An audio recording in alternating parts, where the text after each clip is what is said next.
Fremont County, Colorado, August 1993. This area is covered in an extensive wilderness. It's a huge playground for outdoor enthusiasts and offers hiking, camping, fishing, and rock climbing.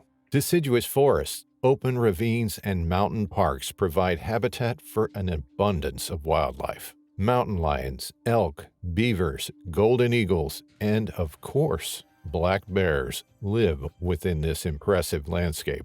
The black bears occupy the forests and meadows that Colorado has to offer. There are approximately 10 to 12,000 black bears in Colorado, and they are most common west of Denver, where this particular attack took place. Black bears are omnivorous, eating a variety of fruit, vegetation, and small animals, including fish, birds, and insects. They are also known to hunt and kill large deer, which will provide them with food for several days. Despite being the smallest of the North American bears, black bears can grow up to 72 inches long and weigh up to 600 pounds. They are mostly solitary animals, but cubs will remain with their mothers for about a year and a half before becoming independent. Black bears are excellent climbers and swimmers. They climb trees to evade danger, feed, and sometimes hibernate amongst the branches. They appear to swim for enjoyment, as well as to catch fish to eat. They have an exceptional sense of smell, 7 times stronger than that of a dog.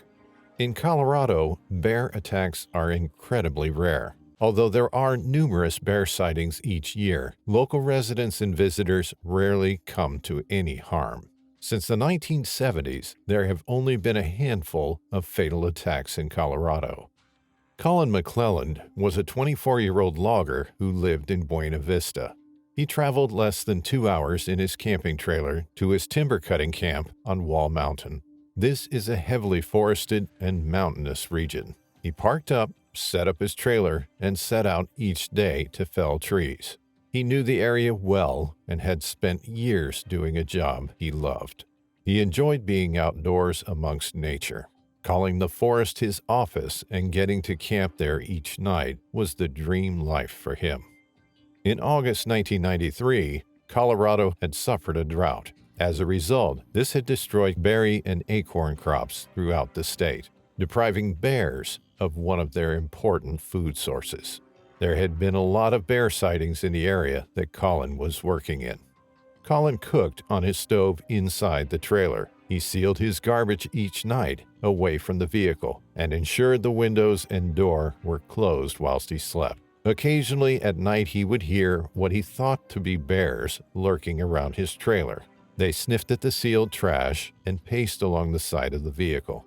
Each morning, Colin would find bear footprints around his camp, and he would tentatively set off logging for the day. He slung a high-powered rifle over his shoulder as he walked into the woods and checked his surroundings each time he felled a new tree. On the night of August 10, 1993, as Colin settled down in his bed, he was awoken by a noise. He sat upright and strained his ears. Once again, he could hear heavy footsteps on the ground outside. He held his breath and reached for his rifle. The footsteps stopped, and Colin heard loud sniffing and occasional snorting. Suddenly, a loud noise made Colin jump. It was the sound of a bear placing a heavy paw on the door of the trailer. As it rapped on the door, the trailer shook, and Colin raised the rifle. Something or someone had enticed the bear to the trailer that night. Perhaps it was the smell of the meal that Colin had cooked on his stove, wafting out through the windows. Perhaps it was the leftovers in the trash can a short distance away. Or perhaps it was Colin himself. The bear had investigated the area each night, becoming bolder and bolder. It was curious, and it was hungry. Colin's heart leapt as the bear continued to claw at the trailer door. Colin shouted to scare the bear away, but the bear continued to try and pry the door open.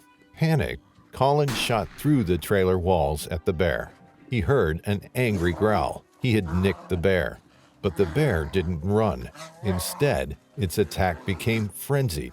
Its claws sliced through the thin door panel. The flimsy latch was no match for the 400-pound hungry intruder. Suddenly, it snapped and gave way. As the bear clambered into the trailer, Colin quickly tried reloading, but the bear launched itself at him. There was no time to fire another shot. Colin didn't stand a chance. He was killed in the ferocious attack, and what follows is haunting.